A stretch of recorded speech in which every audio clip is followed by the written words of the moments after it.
I wonder how different countries celebrate New Year's Day. That's an interesting question. I saw some posts about it on social media recently. Really? How are they different? In America, people have house parties on New Year's Eve. Many people go to Times Square in New York. They count down and watch fireworks. I've seen that on TV. Do Americans make New Year's resolutions too? Yes, they do. But many people don't keep them. That happens everywhere. England is amazing too.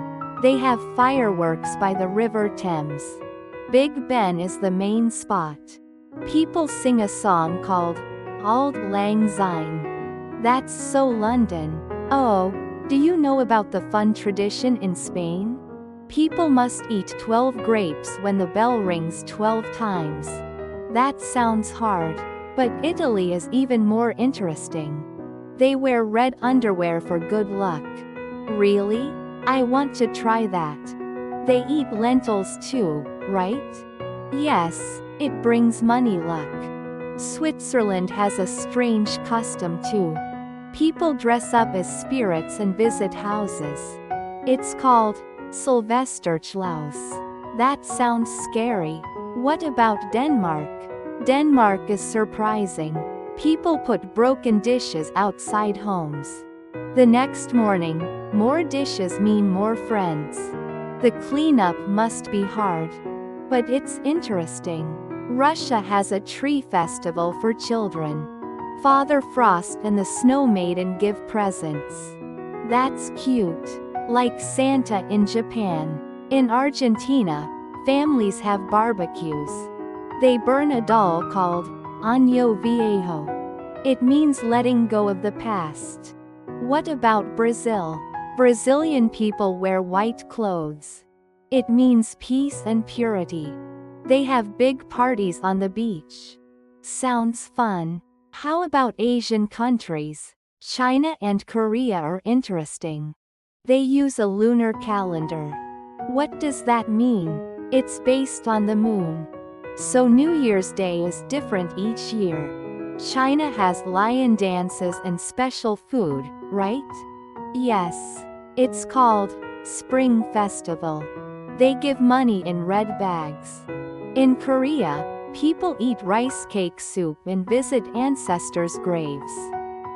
Japan is similar in some ways. Japan has many New Year traditions too.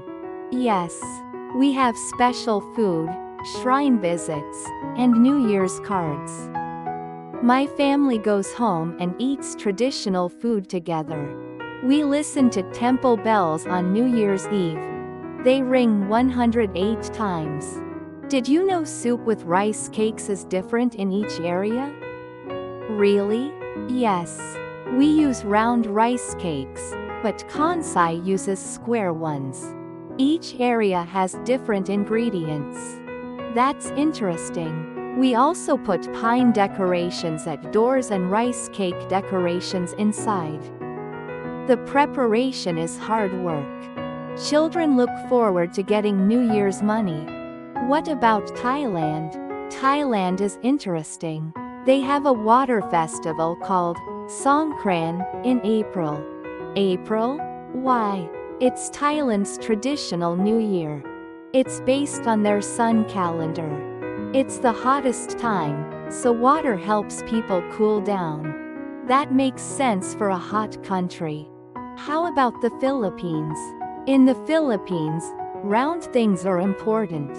They use round food and decorations. Coins are round too. Good for money. Yes. In Greece, they eat a cake called Vasilopita, with a hidden coin. Does the person who finds it get good luck? Yes. In India, it's different in each area. People wear new clothes, pray, and have fireworks. What about Mexico? Mexico has the same 12 grapes tradition as Spain. They also eat special foods called tamales and pozole. What about Peru? In Peru, families have big meals together. Some people go to church or do cleansing rituals. I didn't know there were so many interesting traditions around the world. Should we try some next New Year's? Good idea. But Spain's 12 grapes sounds dangerous. Maybe I'll try Italy's red underwear. I'll collect round things. Next year will be good.